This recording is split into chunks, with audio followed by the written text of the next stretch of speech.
So our next prompt framework that's really effective for daily use is chain of thought prompting. So let's check it out. This framework is a great technique to guide ChatGPT to explain its answers in a step-by-step format.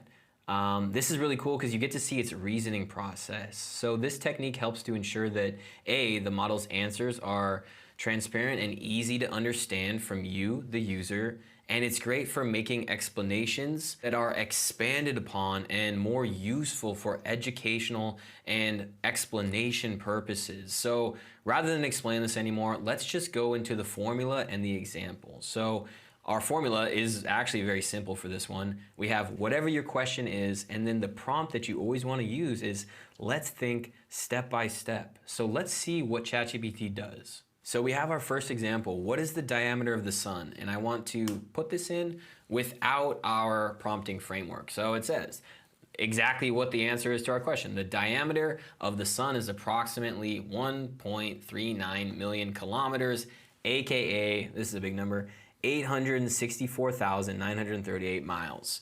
Now, if we were to do this same exact prompt, but I do our chain of thought framework, which is very simple for this case, let's think step by step. Let's go ahead and submit this. And we're gonna actually see the thought process that ChatGPT or a person would go through to actually get the answer to this question. So here we go. Let's break down the process of determining the diameter of the sun.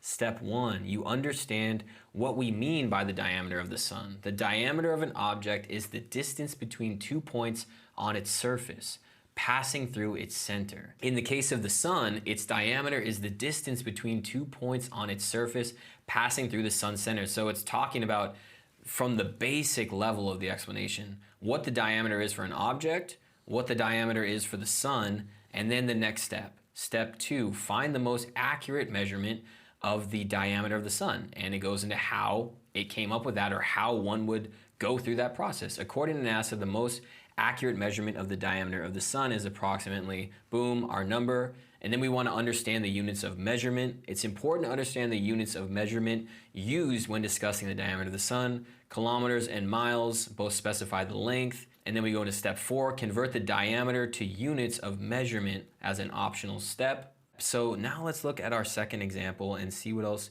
we find out. So we have, what is the weight of an oxygen molecule? Okay, so we have our answer here, which is the weight is approximately 32 atomic mass units. Now, if I was a person interested in this topic and I wanted to understand the logical step-by-step process of how a person comes to that specific answer, we would use our formula. So let's go ahead and let's think step by step. And here we have the logical steps to arrive at that answer. Step one, identify the chemical formula of an oxygen molecule, explains what that is. Then we want to determine the atomic mass. Then we want to calculate the weight of an oxygen molecule, and then convert that atomic mass units to grams as an optional step. And we can really see how an expert would go through and get the answer. And you can see what's under the hood and expand simple, straightforward answers into more detailed breakdowns.